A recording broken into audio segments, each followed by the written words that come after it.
So this is really one of the hardest index questions you'll ever see. It's one of those ones that they use especially to catch out year 13s. So if you can get your head around this, you're doing really well. Now, because it's this that catches everybody out, because you have to remember that you have to deal with bed mass first.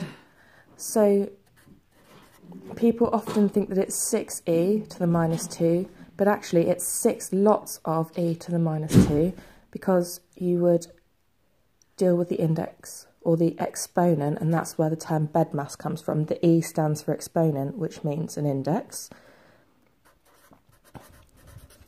first. So we haven't got brackets here to deal with, so we'll deal with the exponent first. So e to the minus 2 is the reciprocal of e squared, which is 1 over e squared. And then, once we've worked that out, we have 6 lots of it. So really, now that this is in fractional form, it's easier to write all the other information in fractional form too. And then it just means that we cross multiply 2 fractions. So 6 times 1 is 6, and 1 lot of e squared is e squared. So actually, this value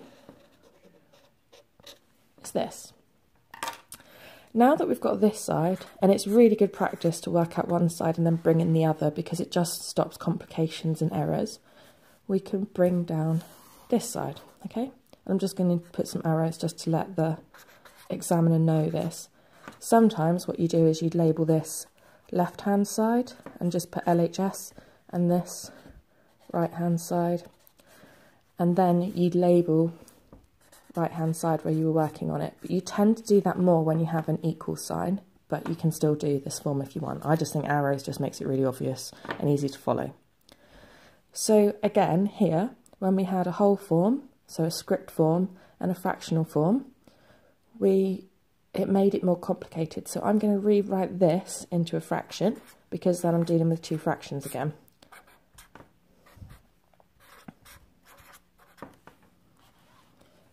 Now, all I need to do is just cross multiply.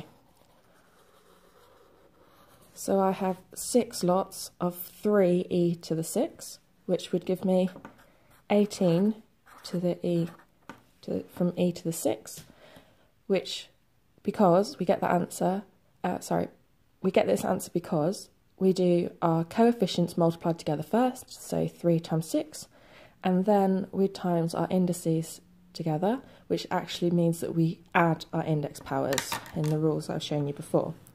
Really, there is an index here, it's just e to the 0, and anything to the power of 0 becomes 1.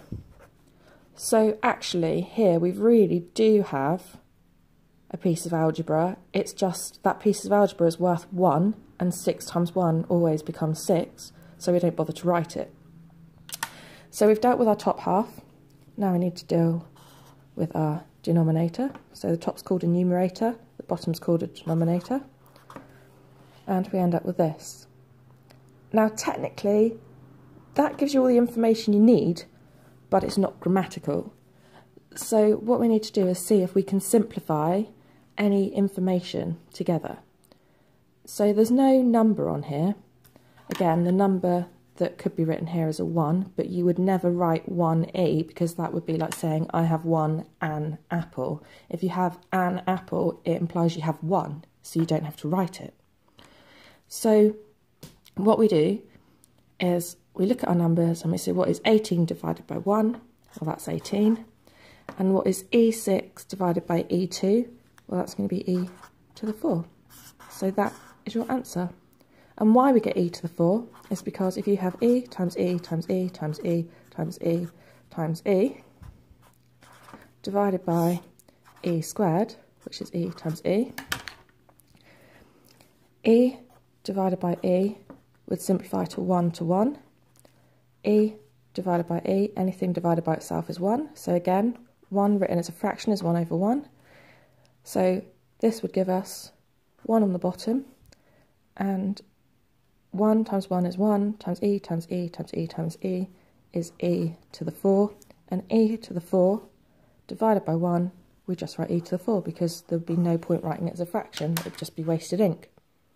And that's it really.